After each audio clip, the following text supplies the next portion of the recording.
Hello बच्चों, कैसे हैं आप सब लोग। स्वागत है आपका हमारी आज की हिंदी क्लास में। तो बच्चों, आज हम पढ़ेंगे पाठ्य पुस्तक 8 का अध्याय 11 मास्टर जी एकांकी। चलिए करते हैं अध्ययन से पूर्व।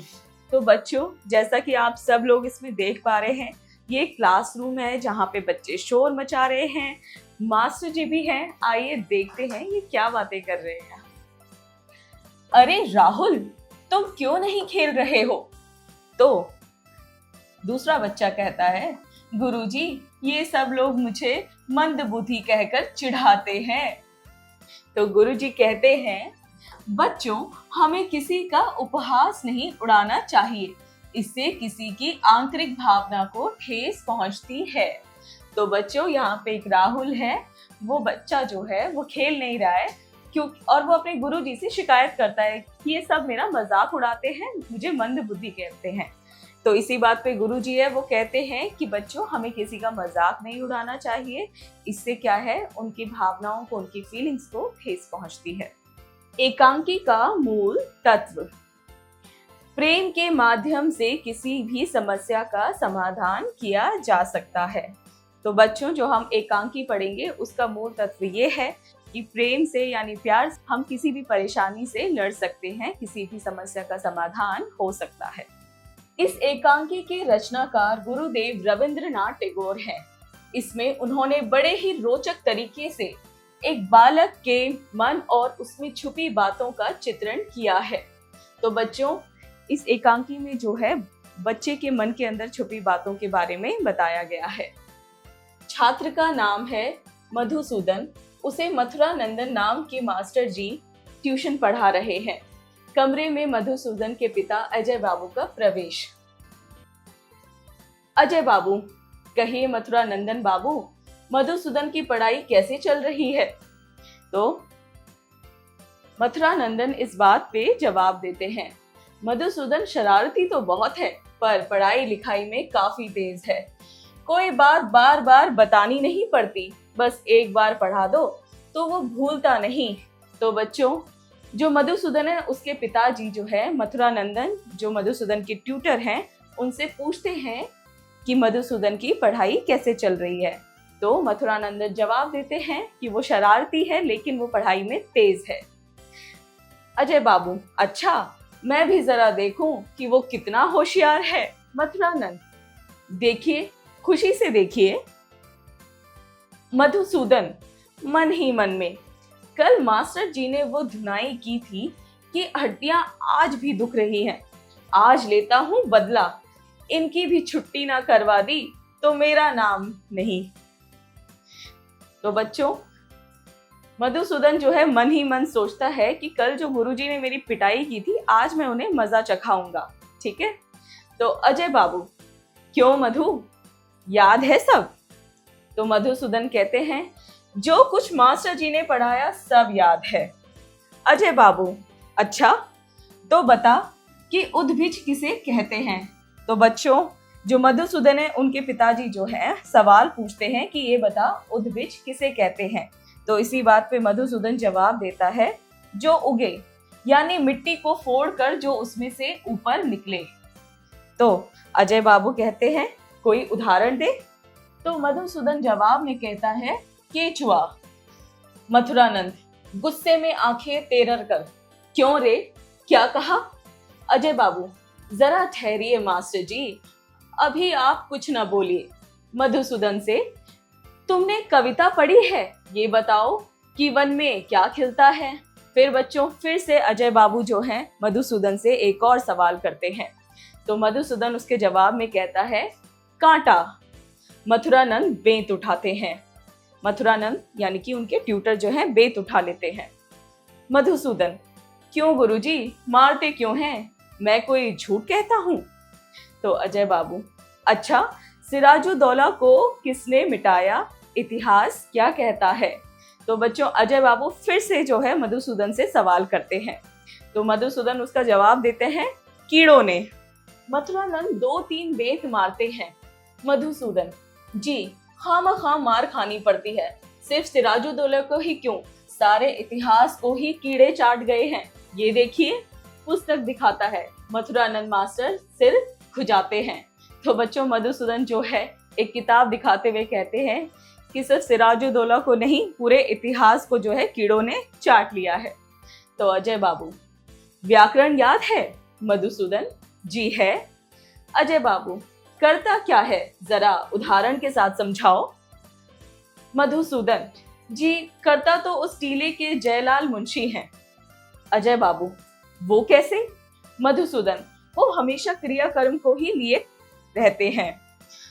मथुरानंद गुस्से में, तुम्हारा सिर पीठ पर बेंत जमाते हैं।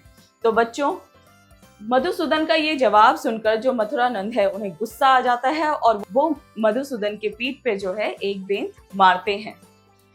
मधुसूदन जी, सिर नहीं, वो तो पीठ है।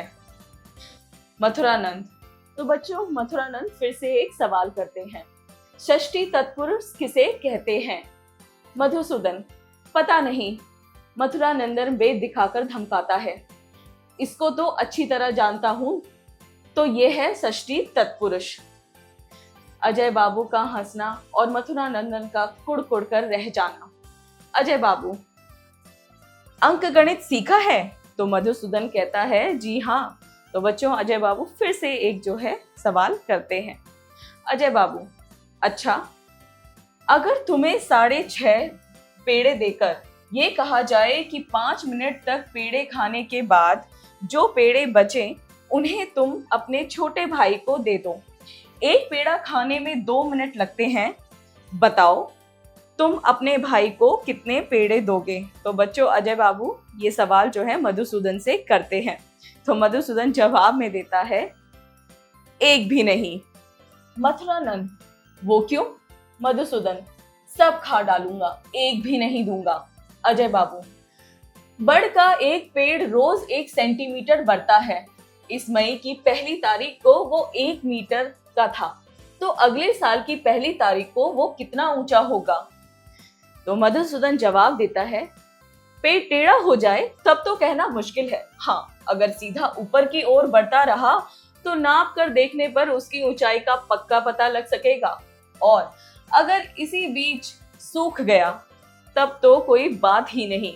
तो मथुरानंदन, मार खाए बिना तुम्हारी अक्ल के दरवाजे नहीं खुलते, कमबख्त, मार मार कर कमर टेढ़ी कर दूंगा। तो मधुसूदन का ये जवाब सुनते ही जो है मथुरानंद को जो है गुस्सा आ जाता है और वो कहते हैं कि मार खाए बिना जो है तेरे अक्ल के दरवाजे नहीं खुलते, और तुझे मार मार कर तेरी पीठ को टेढ़ा कर दूंगा, और तुझे मार मार कर तेरी कमर टेढ़ी कर दूंगा। अजय बाबू, मथुरानंद बाबू, ये आपका वहम है, मारपीट से शायद ही कोई काम बन पाता है। कहा है कि गधे को पीट कर घोड़ा नहीं बनाया जा सकता, पर अक्सर घोड़ा पिटते पिटते गधा हो जाता है। तो आप अपनी बेन समेत यहाँ से तशरीफ ले जाए, कुछ दिन मधुसूदन की पीठ सुस्ता ले तो मैं खुद ही इसे पढ़ाऊंगा। तो मधुसूदन जो है मन ही मन कहता है, आह जान बची। मथुरानंद, जान बची साहब, इस लड़के को पढ़ाना तो मजदूरों जैसा काम है। 16 आने मैनुअल लेबर, 30 दिन एक लड़के को पीट कर सिर्फ 5 रुपए मिलते हैं। उतनी ही मेहनत से कहीं छतवत पीटू तो कम से कम 10 रुपए तो मिल ही जाएंगे। तो बच्चों, इसी के साथ ये एकांकी खत्म हुआ। तो आपने देखा कि मधुसूदन हर सवाल का जो है उल्टा जवाब दे रहा था। वो ऐसा क्यों कर रहा था? क्योंकि उसके मास्टर जी उसे मारते थे और उस पर गुस्सा करते थे। तो बच्चों, इसमें यही बताया गया है कि हमें बच्चों के साथ इस तरीके का दुर्व्यवहार नहीं करना चाहिए, उन्हें प्यार से समझाना चाहिए। मारना किसी भी समस्या का हल नहीं होता।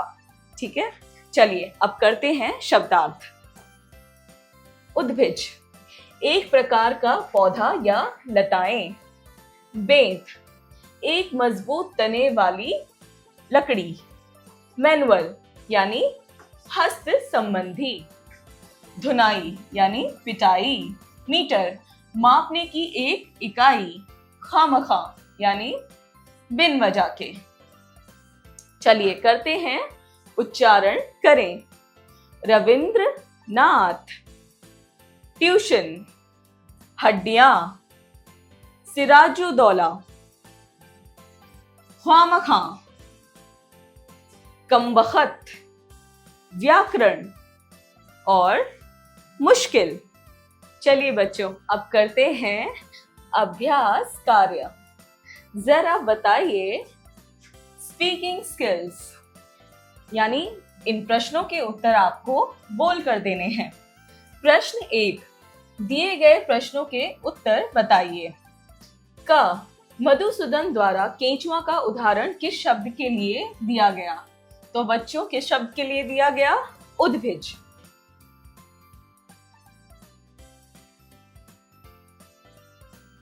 चलिए करते हैं। ख, प्रस्तुत पाठ में इतिहास के किस पात्र की चर्चा की गई है? तो की गई है सिराजुद्दौला की चर्चा।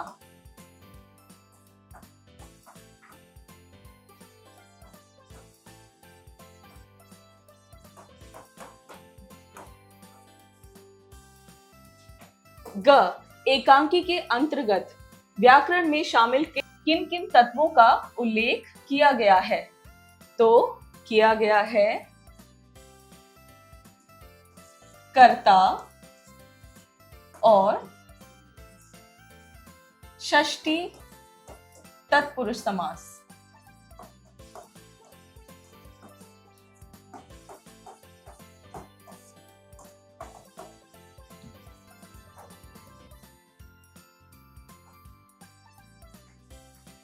घ, प्रस्तुत एकांकी मास्टर जी किसके द्वारा रचित है? तो ये रचित है गुरुदेव रविंद्रनाथ टैगोर द्वारा।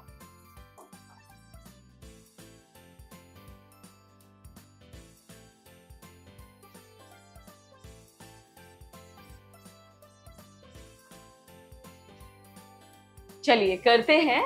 जरा लिखिए राइटिंग स्किल्स। प्रश्न 2, यानी कि बच्चों इन प्रश्नों का उत्तर आपको लिख कर देना है। दिए गए प्रश्नों के उत्तर लिखिए। का, मधुसूदन के द्वारा प्रश्नों का गलत उत्तर देने के पीछे क्या कारण था? तो मधुसूदन जो है प्रश्नों का गलत उत्तर इसलिए देते थे क्योंकि मथुरानंदन ने जो है मधुसूदन को मारा पीटा था, इसी कारण।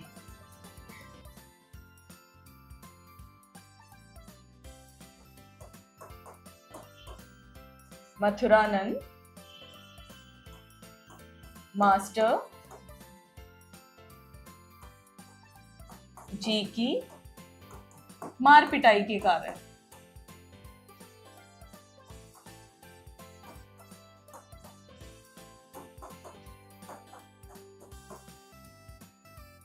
ख, अजय बाबू ने मास्टर जी को तशरीफ ले जाने को क्यों कहा?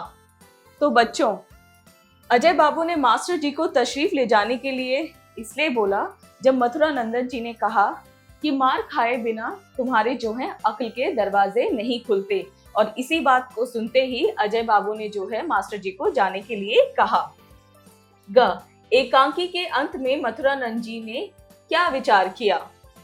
तो एकांकी के अंत में मथुरानंद जी ने कहा कि जान बची, इस बच्चे को पढ़ाना तो मजदूरों जैसा काम है।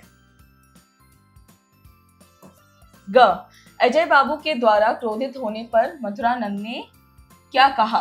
अजय बाबू के द्वारा क्रोधित होने पर मथुरानंद ने कहा कि मार खाए बिना तुम्हारी अक्ल के दरवाजे नहीं खुलते। यही आप इस आंसर में लिखेंगे।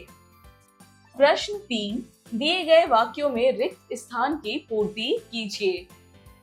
इस डैश के रचनाकार गुरुदेव रविंद्रनाथ टैगोर हैं। एकांकी।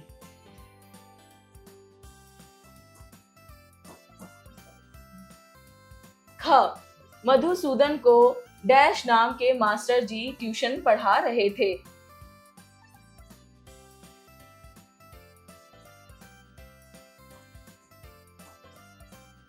मथुरानंद। ग, डैश शरारती तो बहुत है पर पढ़ाई लिखाई में काफी तेज है। मधुसूदन।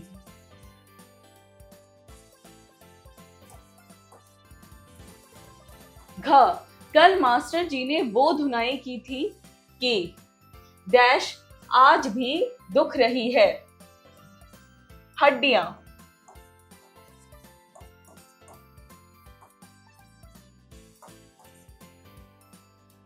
र, मास्टर जी ये आपका वहम है, डैश से शायद ही कोई काम बन पाता है।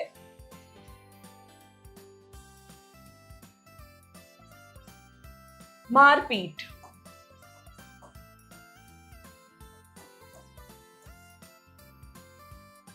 चलिए करते हैं प्रश्न 4। किसने कहा, किससे कहा, लिखिए। तो चलिए करते हैं क। क्यों मधु, याद है सब? तो ये कहा अजय बाबू ने।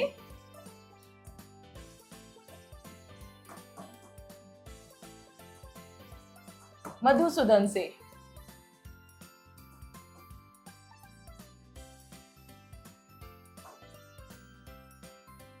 ख, अंक गणित सीखा है?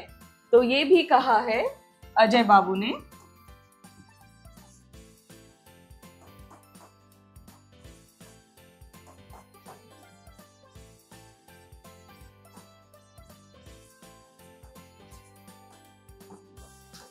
मधुसूदन से। ग, सब खा डालूंगा, एक भी नहीं दूंगा। तो ये कहा मधुसूदन ने।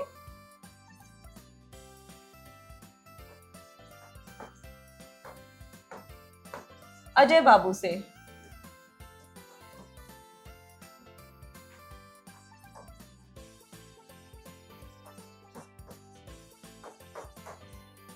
ग, मार खाए बिना तुम्हारी अक्ल के दरवाजे नहीं खुलते। तो ये कहा मथुरानंद ने।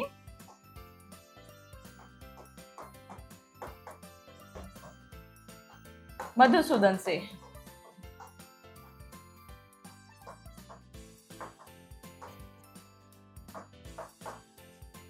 चलिए करते हैं अगला प्रश्न। प्रश्न 5, उचित विकल्प पर सही का चिन्ह लगाइए। क, प्रस्तुत एकांकी में मास्टर जी की भूमिका किसने निभाई है?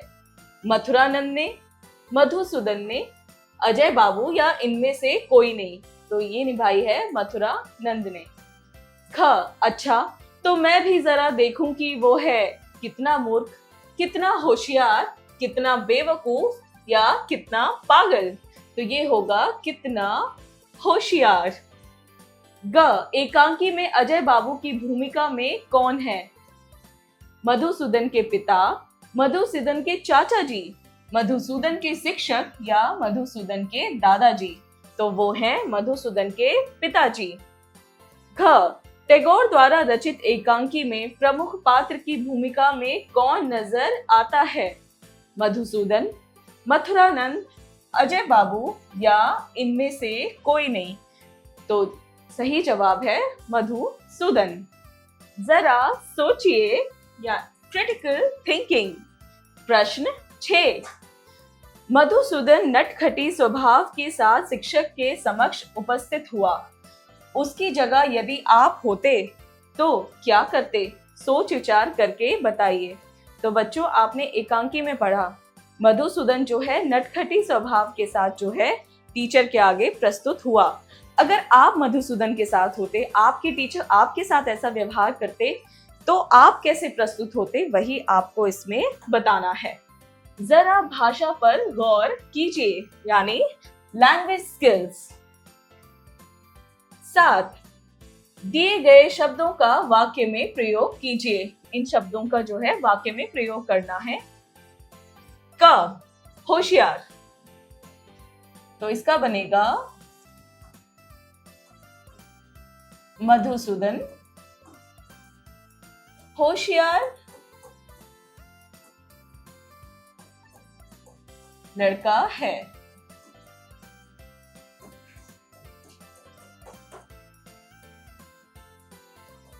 ख, मिट्टी। छोटे बच्चे मिट्टी में खेल रहे हैं।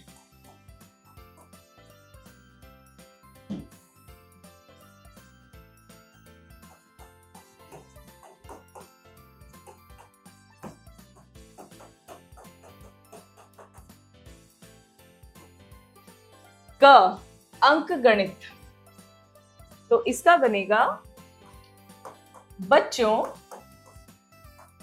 क्या तुम्हें अंक गणित आती है?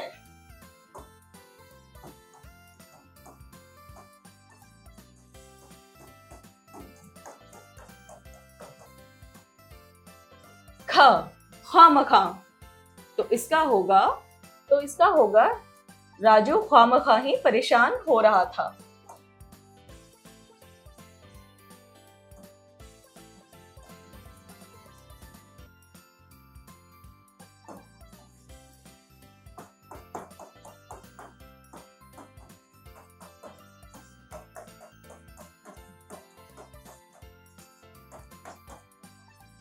ड़ टोला, तो इसका बनेगा देखो भक्तों का टोला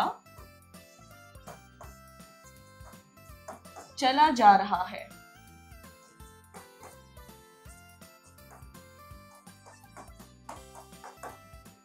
प्रश्न 8, दिए गए तत्सम शब्दों के द्वारा तद्भव शब्द बनाइए। तो पहला है क तृण, तृण का होगा तेल। ख है घट, इसका होगा घड़ा। ग है प्रस्तर, प्रस्तर का बनेगा पत्थर। घ है आश्चर्य, इसका होगा अचरज। ड़ है पत्र, इसका होगा पत्ता। च है शत, शत का बनेगा 100। छ है मूढ़, मूढ़ का बनेगा मूर्ख। ज है अक्ष, अक्ष का होगा आंख। झ है शून्य, शून्य का होगा सुन, यानी सुन। क्षेत्र का होगा खेत। चलिए करते हैं, जरा रचनात्मक कार्य कीजिए। Creative skills. प्रश्न 9, किसी दूसरे का उपहास उड़ाने से उसकी आंतरिक भावना को ठेस पहुंचती है, क्या आप इससे सहमत हैं? अपने शब्दों में अभिव्यक्त कीजिए। तो बच्चों, इस प्रश्न में आपको उत्तर देना है कि अगर आप किसी का उपहास उड़ाते हैं यानी कि मजाक बनाते हैं और उसकी भावनाओं को क्या ठेस पहुंचती है, तो इसी बात को आपको अपने शब्दों में यहाँ लिखना है। चलिए करते हैं, जरा दिमाग लगाइए। Brainstorming activity. प्रश्न 10, दी गई रचनाओं में से रविंद्रनाथ टैगोर द्वारा रचित रचनाओं को पहचान करके नीचे लिखिए। तो बच्चों, ये कुछ रचनाओं के नाम हैं जिसमें से आपको रविंद्रनाथ टैगोर जी ने जो लिखी हैं वो चुनकर इसमें लिखनी है। तो आप पता करेंगे और इसमें लिखेंगे। चलिए करते हैं, जीवन कौशल एवं मूल्यप्रक प्रश्न। Life skills and value based questions.